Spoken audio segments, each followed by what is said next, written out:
Hey guys, welcome to Initiate Science, where science meets you. If you are new to this channel, then do press the subscribe button and also press the bell icon. This is the Java series. In today's video, let's discuss about loops in Java. We have while, do while, and for loops. There are three types of loops, and we also have nested loops. So first is while. While is a control flow statement that allows the code to be executed repeatedly based on a condition. The syntax is while, boolean condition, loop statements. So the flow chart is you start, the condition is evaluated. If true, the statement is executed and it's back to the condition, and if false, we can end it. Example, int I is 0. While I is less than or equal to 10, we need to print I and increment I. So let's see how it goes. First it is 0, print 0. Next, increment I, so it will be 1. Check the condition for while I is less than or equal to 10. Yes, it's true, so print 1 and increment it by 1, so it's 2. Check the condition, print 2 and increment to 3. 3 is less than 10, print 3 and increment to 4. So on, let's go to 9. So when I value is 9, print 9 and I is incremented to 10. Now 10 is less than or equal to 10 is true. So print 10 and increment to 11. Again, when we check the condition, 11 is not less than or equal to 10. So it exits the loop. Next is do while. Do while is very similar to while loop, but it checks the condition after executing its statement.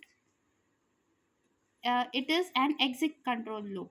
So syntax is do statements while followed by semicolon, which is very important. And the flow chart is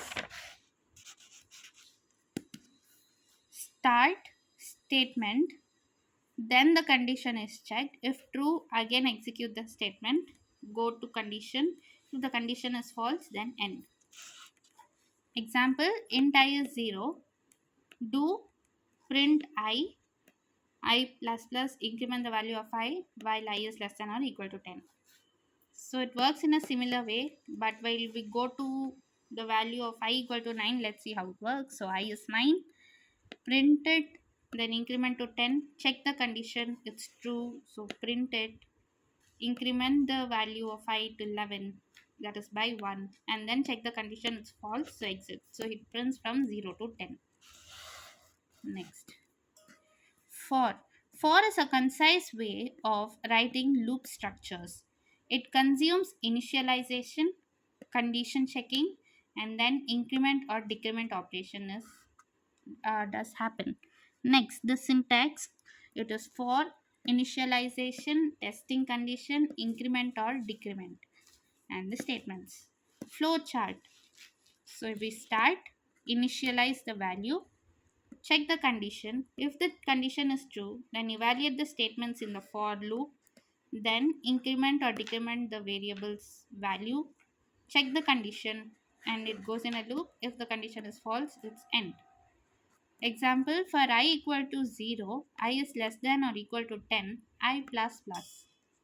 This is to print the numbers from 0 to 10. Next is nested loops. A loop statement inside another loop statement is a nested loop. It can be a combination of for loop, while loop, or do while loops. We can have an example as nested for loop, nested while loop, nested do while loops. In the next video, let's discuss about wrapper classes in Java. More detailed written videos are coming in the Java series, up right from the next video, similar to the data structures playlist. So keep watching. Hit the subscribe button and also press the bell icon to get instant updates of the video that we post.